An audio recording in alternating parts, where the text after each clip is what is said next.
Hello and welcome to this edition of Garbage Time on UWW-TV. I'm Michael Hernan, and this week I'm joined by Luke Lamort and Adiri Morgan Thompson. And our job for the next 30 minutes is to simply talk sports. So let's begin. So first of all, we're going to step onto the MLB Diamonds, where we have seen the ALCS and NLCS have concluded. And now we're going to start first with the ALCS. So Luke, what have we seen there? That was, I think, the one to watch, possibly the series to watch of this entire MLB playoffs, unless the World Series proves me wrong. But going all full 7 games, it almost felt like it was destined to happen. And you could view it one of two ways. You can view it as redemption for the Blue Jays, or you can view it as one of the most saddening moments in the history of the entire franchise in regards to the Mariners. And I really am conflicted on which way to see it, because I would have absolutely loved to see the one team to have never even once been in the World Series to finally make it there, but it just seems it wasn't their time this time around. Too many costly mistakes in the last 2 games, especially Game 6. 3 innings in a row of inning-ending double plays. That does not happen almost ever, and that is soul-crushing if you're in Seattle. But I will give full credit to the Blue Jays. George Springer showed up in the 7th inning of Game 7, and he delivered that 3-run shot that put them in the lead for good. Yeah, talk about the postseasons that definitely George Springer and Vladimir Guerrero Jr. have been having. I mean, just remarkable stuff that we've seen there. But I want to focus now on the NLCS. So, of course, the Dodgers and the Brewers played against each other, and of course, it was basically a massacre. Like, what have we seen from the Brewers, really? We haven't really saw much. I mean, the offense just did not show up at all. They only scored 1 run every single game of the series. Only 10 hits the entire series. You can't win playoff baseball games like that. And I don't know what happened. It's just like Caleb Durbin was pretty much the only one that pretty much showed up in like the last few games. Maybe Jake Bauers did as well. But overall, I mean, the pitching staff for the Dodgers just absolutely dominated the Brewers. I mean, the Brewers couldn't even get to the bullpen. And that was the Dodgers' biggest weakness. And the Dodgers showing the biggest star power that we've seen out of anybody. Yeah, no, all that money that they spent, is going very well for them. And previewing the World Series, obviously we have Dodgers versus Blue Jays. And like you guys are saying, I mean, the Dodgers, they simply dominated the Brewers. The Brewers, they didn't have the hitters. The Dodgers pitchers, I mean, they spent all that money. It's money well spent. And the Dodgers, all playoffs were kind of like the sleeping giant. They are known for coasting in the regular season. And in the playoffs, they have dominated everything that they came across. I can't see why the Blue Jays would be any different. The Blue Jays, right, they kind of made it went to 7 games, so one of the more interesting games. They kind of defeated the darlings, the Mariners, but I think it's probably over for the Blue Jays sooner than later. We will have to see one way or another, but it really partially depends on if the absolute stars of the Dodgers show up or not. Shohei Ohtani in Game 4, though, if he does anything even remotely close to that generational performance again of 6 innings pitched with 10 strikeouts and 3 homers for himself. Yeah, no, he was crazy. If he comes to life again, you may be right. That almost seems like, I don't want to say that the Brewers are cursed, but every playoff is the same thing. Yeah, that's pretty much all we got for the baseball diamond. Of course, first game of the World Series is coming up real soon. So now we're going for the diamond onto the gridiron for the college football ranks. So a lot of stuff has happened this previous weekend, hasn't it, gentlemen? Oh, yeah, sure has. I mean, you want to look at LSU and Vanderbilt. That one ended up being super close. Vanderbilt just barely hanging on to a 31-24 lead. And honestly, for a genuine moment, it felt like LSU was about to come back. It felt like some of their runs, some of their catches were purely unstoppable. Like, if you cannot tackle that man in that situation, I don't think anyone could ever. And just when it seemed like they might have had the chance, Vanderbilt held on and pulled away just at the right time. Yeah, no, I mean, speaking of another game, we all had a big rivalry. We had USC versus Notre Dame. I was watching that game with my grandfather. My grandfather's 7. He said he's been watching it since he was a boy. It's been a big rivalry game. And Notre Dame, the Fighting Irish, they really beat up the Trojans. I mean, they ran all over them. Jeremiah Love had 227 yards and a touchdown. And Jadarian Price also had 87 yards and a touchdown. All game, USC's offense really struggled, and Notre Dame's rush was phenomenal. USC couldn't stop it at all during the game, and USC, they never really had a chance to even really implement a run because they were always down because Notre Dame was just running, punching them in the whole time. And USC, their passing attack really struggled, right? Their quarterback, Jaden Maiva, had 2 picks and a 50% completion percentage. You can't win football games playing like this, right? You know what I mean? He's looking like the Warhawks starting quarterback out there. It's really rushed, and You know, USC's run defense was really bad. It was about as soft as baby poop. It was just a rough game for the Trojans out there. Yeah, and of course, I'm going to focus on the game. Do we really have to talk about this? Yes. Ohio State completely with a thumping against the Wisconsin Badgers over there in Camp Randall. And it was not pleasant. I mean, give credit to the defense. I mean, Wisconsin defense did play decent enough. But again, the offense, like, this is the worst that I've seen Wisconsin football in my entire life. This is the first time that Wisconsin's been 2-5, 0-4 conference play since forever now. And you talk about Wisconsin, like, we don't know what our identity is anymore. Yeah, no. I mean, the thing was Wisconsin was, even though when we were better, we always kind of knew we weren't going to national championship. But we knew that we had a certain baseline of good. And there were some teams that were great. You knew we weren't best in the world, great, but we knew we were like a very good team. In the Luke Fickell era, when he first came, he had super high expectations. He made the playoff with Cincinnati, and he has not done anything with his resources in Wisconsin. Injuries have played a major factor. I mean, he's lost a starting quarterback every single year. But I think his biggest mistake was trying to bring an air raid offense to Wisconsin. Wisconsin is a rushing team. We are able to recruit phenomenal running backs year after year. And when you try to pass and be a passing team, you get smacked. Ohio State absolutely dominated us because we don't have a quarterback. And Wisconsin was never a really big team that had quarterbacks, but now we don't even have a running back. And that's really, I think, the biggest downfall of, Badger football. Yeah, I mean, if you can't pass and you can't run, it's real difficult. What can you do? I mean, like, it's only so much. Like Michael said, our defense was the Badger defense was okay. They had an okay game. I mean, 35 points to Ohio State. Ohio State has put up a lot more points than 35, right? But, when the offense does literally nothing, like, the offense never gave the defense a break. They didn't put up a single point at all. I mean, at some point, like, do we have to transfer and play quarterback for them? Michael's tall. Michael's like 6'5". Questions to consider. Yeah. I don't know. I mean, can I throw a football or be accurate with a football? That's the thing. You're better than whoever we have now. But speaking of the other football, though. Yeah. Anyways, we're gonna go with soccer now. So we're going from Division 1 to Division 3. So right now we're gonna talk about how the men's and women's EW Whitewaters seasons have been going so far. But first of all, I want to touch on the women's team so far. So what have you guys have seen from the women's roster? I mean, the women's team to me is it's like a big ball of potential, but right now it's just really mediocre, right? If you look at the women's team, they're 6-5-5, which means that we have 5 games where we tied. I don't love tying in sports. It's just a part of soccer, sadly. And I played soccer, so I went through my fair share of ties. But I think the biggest thing with the women's team is that they struggle to put points on the board, right? They have a good defense, right? In a lot of the games, if you look at the box scores, if you watch the games, they're only letting up 1 goal. They're only letting up 2 goals, but they're only scoring once, right? They're not scoring at all. So it's like, it doesn't really matter how good of a defense that you play if your offense doesn't do anything. And their strikers have not been putting up a lot of goals on the board. Their midfielders haven't been getting into the strikers. I don't know. That's been the biggest downfall that I've seen. Yeah, I mean, if you even turn a couple of those ties into wins for your side, you're looking at a mediocre season going into a potentially pretty dang good one. Yeah. So it feels like they're so close, and I think ball of potential is the exact right way to put it. But they did get their first WIAC conference win over Eau Claire not too long ago. So let's see if they can build off that momentum. Yeah, like you guys say, going off the leaders in goal so far for UW Whitewater for the women's team is Brooklyn Carlson and Summer Curtis, who both are tied for 5 goals apiece. Now from the women's side, now we're going to move on to the men's side. So men's team, they look really good, don't they? The men's is what I like to see. Last year, the men's had a really rough soccer year. And I was like, as a freshman on campus, I'm like, oh, the Warriors have a weak soccer team. Nah, we're pretty good this year. We're 10-3. We're the opposite of the girls because we can score. This team, they put some points on the board, especially for soccer. They've had some pretty high-scoring games. If we look at it, their defense is also very good. So they're like the girls, but they can score. So they're 10-3. So we like to see the biggest kind of quarrel that I have with the team is that they're 3-2 at home. They're not defending Fisk and Field well at all. They're about 500 at home.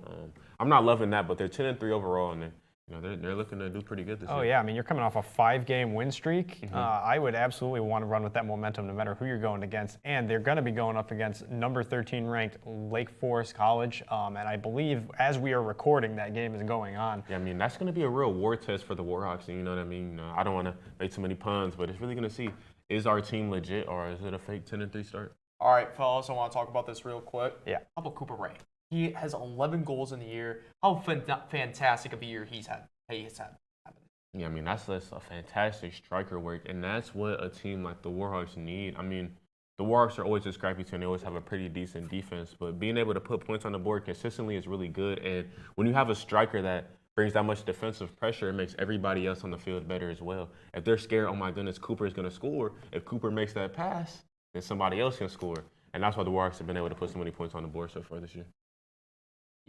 Yeah, definitely indeed. I mean, you look at Whitewater, I mean, they've just been very good this season. Of course, shout out to the goalkeeping as well for Thiago Vieira. Always. He's been Austin Wainey. Austin Wainey's been very good this year. But anyways, let's take a short break, and when we return, we'll sort through our remaining sports garbage right after this. Stay tuned.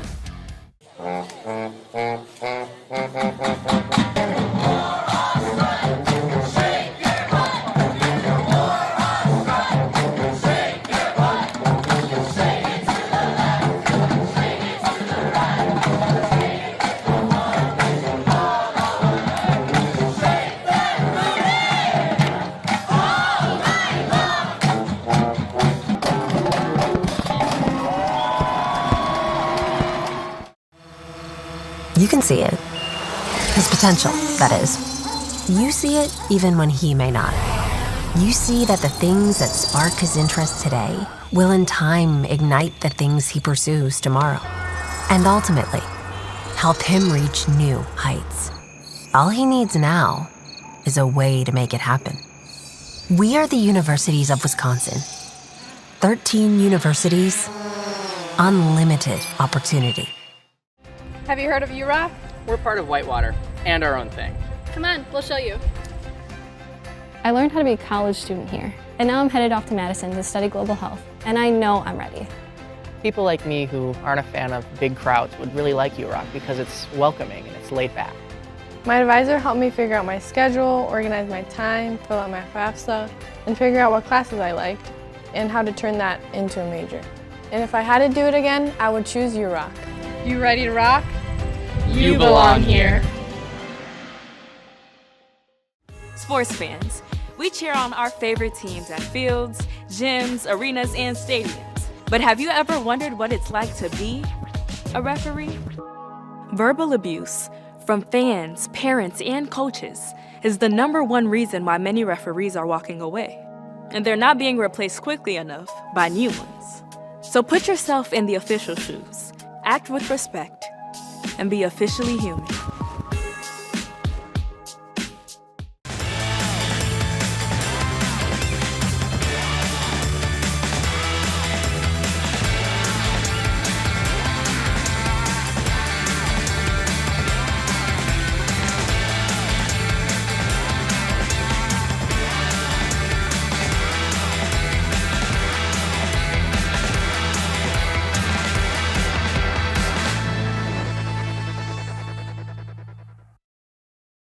Welcome back to Garbage Time on UWW-TV. Let's continue talking with more sports. And next, we're going to be talking about UW Whitewater football, gentlemen.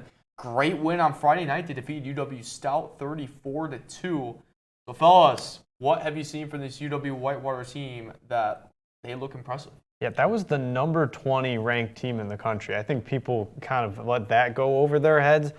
34-2 against the number 20 ranked team in the country. And I don't know about you guys, I feel like that it might almost be less embarrassing to just be shut out. Honestly, have only a safety as your only form of offense, so to speak. That is, I mean, at least a little humiliating for a team of that caliber, but it really speaks to the fact that Whitewater's finally getting its gears going after some rough stumbles. Yeah, no, I mean, last week I predicted that UW Stout was going to give us a run for our money, that the game was going to be much closer, that Stout may even win, and I have to come here and say that Stout really got beat up there. That was really bad. You know what I mean? Like, the Warhawks' offense was phenomenal that game. Our rushing attack was phenomenal. Ty Schultz had 110 yards and a touchdown. Brian Stanton had 93 yards and a touchdown. And even our quarterback, Justin Clinton, you know, he was able to get a touchdown as well. Our secondary is phenomenal. Again, 3 interceptions. Our secondary has been absolutely crazy this year. And like, I really think our offense was able to flow, and our defense has looked phenomenal. But I do think, right, we talk a lot of good about Warhawk football, but I like to be real. We have to address the elephant in the room. Our passing attack still sucks. Okay, our quarterback, he was 8 for 16 with a touchdown and an interception. Justin Klingner, like, I don't know what he was doing, bro. Like, every week it's always something. He can never just have a good game. our rushing attack, oh my goodness, he played good, and our quarterback's all right, I'm not going to play that good. I mean, 50% completion percentage and an interception, that's not how you play winning football. We were able to win because Stout was just, I guess, terrible. I don't know how they're ranked 20th. I don't know. Maybe they don't watch D3 Sometimes football. you come out I don't know cold. the ranking, but you know what I mean? Justin Klinkner, I'm not really loving him as our quarterback this year. And I think that he is one of those things that's like, Dwight Water, we're good. We may make the playoffs. We may make some noise. You can't win a national championship if he's your starting quarterback. Yeah, I mean, it felt ignorable in the past. You know, we always were under the impression that this was a rushing team, and the rushing would always carry them to whatever heights they needed. Yeah. You could just forget that the passing game was even there. But now, when you hit a roadblock, when that rushing is not as perfect as you need it, then those flaws start to pop back up again. And I think people realized the flaw that was there the whole time is the passing game's not good enough. I think lacrosse was the biggest thing that kind of showed us what it was, and we had a phenomenal. I don't want to talk about the past. We had a great game against Stout. We're playing Platteville this upcoming weekend, so I hope that we can push past our suspect quarterback play. But I do think that we cannot ignore it, even though we're feeling a lot of glory right now. All right, Nadiri, great point you just brought up here. So of course, UW Whitewater is going up homecoming against UW Platteville. Yes. And I do believe there's a trophy on the line. Am I right on that? Yes, there definitely is. Gentlemen, how do we bring that trophy home, and what does Whitewater got to do to win this football game? I mean, I think our defense has to stay consistent. Our defense has played good every single game. Then the biggest thing is our quarterback. What can our quarterback do? Yeah, definitely for sure, and that'll do it. So again, UW Whitewater will play UW Platteville on Saturday at 1 o'clock. Of course, you can catch it on UWW-TV. But we're going to go from Division III now into the professional level. So we got a lot of NFL going on this weekend, including Nadiri. We had a game in London, didn't we? We did have a game in London. It was the Rams versus the Jaguars, and I think the Jaguars may have never really officially left Jacksonville. Like, I think their physical human body was in London, but I don't know where the team was, right? They lost 35-7, and Matthew Stafford and those Rams just completely dominated them. I love Trevor Lawrence. Trevor Lawrence looked terrible. The rushing attack they never even got a chance to run the ball because they were losing all game. And the Rams just completely dominated. We know the Rams have had a phenomenal defense. The Rams have always had a good defense kind of in my whole lifetime. But the things that they did to the Jaguars was wrong. It almost looks like the NFC just might be the superior conference because the Jaguars are supposed to be one of the good teams in the AFC. I don't want to say it, but I can only say what I'm looking at, right? And we saw in cross-conference play that the Rams just completely dominated the Jaguars. And you know what I mean? The Rams, they're without Puka Nacua, right? They're out here passing to Devontae Adams, Luke, and Michael. Those were their three receivers, and they still made it work. I mean, Matt Stafford looked phenomenal, 3 touchdowns to Devontae Adams, and the offense was good. It wasn't great, but it was efficient more than anything. They did exactly what they needed to do. Yeah, so Luke, now we're going to be moving on to Patriots and Titans. And Luke, is Drake May the guy? It's quite possible. I mean, quite frankly, the Patriots really just never looked back once they got in the second quarter. It looked just for a second like the Titans might have something, but that evaporated into thin air, and it never really returned. So, yeah, I think you may be absolutely right on that one. That was quite the win that the Patriots needed. Yeah, definitely. And then my game that I want to point out is the Chargers and Colts. I mean, guys, are we ready to talk about an uncomfortable situation about the Colts? Are they Super Bowl contenders? Is Daniel Jones the MVP, right? They were trying to give Baker Mayfield MVP shouts last week. Baker Mayfield we don't talk about him, but he's not like that. Daniel Jones is the real quarterback I've ever seen one, okay? Indiana Jones is putting points on the board. He's really good at handing the ball off to Jonathan Taylor, and that's what's really winning them games. Talk about that. But Daniel Jones is looking like one of the better quarterbacks in the league this year. Yeah, definitely. Looking at this Colts team, I mean, you got Daniel Jones, but Jonathan Taylor has been the mainstay of this offense. 16 carries for 94 yards against the Chargers defense. He's usually really good, but a little bit banged up. But meanwhile, I just want to focus on the Chargers side. They are injured. Justin Herbert he had a monster game, by the way. 37 for 55, 420 yards, and 3 touchdowns. Did throw 2 picks, though. Did throw those 2 picks, though. I did say 420 yards, but he did throw those 2 picks. But anyways, who is Oronde Gadsden II? 7 receptions for 164 yards and a touchdown. Man, fantasy owners should probably get him on the waiver wire. I mean, I definitely might think about it. And then Keenan Allen, he might be back. 11 receptions for 119 yards. I mean, the Chargers offense looked well, but the defense, they are definitely banged up for sure. Defense is terrible. I mean, everybody eats in that Chargers offense. That's true. Yeah, definitely agree. But man, the Colts, they look very good right now. So, meanwhile, anything else we got in the NFL? Well, I mean, if we look at stuff that's coming up, we have I feel, very interesting one. 49ers, Texans. On paper, you see the records. You see 5-2 versus 2-4, and it seems like open and shut, right? Mm-hmm. It seems pretty simple. You look at the statistical odds, what's going on in Vegas, Texans are slightly favored in this matchup, and that could be a purely home field advantage type of thing, but I think that raises a lot of questions.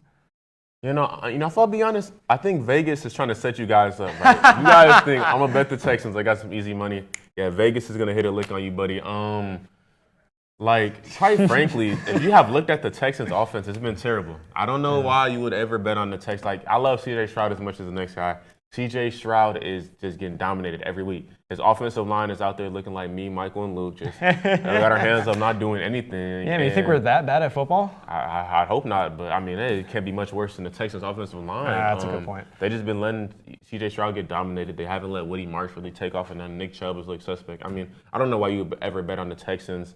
I mean, I guess, DeMeco Ryans probably has something to prove against the 49ers, but I don't know what that Texans defense can really do to offset how bad their offense has been so far this year. Yeah, you heard it here first, folks. Don't rely on the betting sites.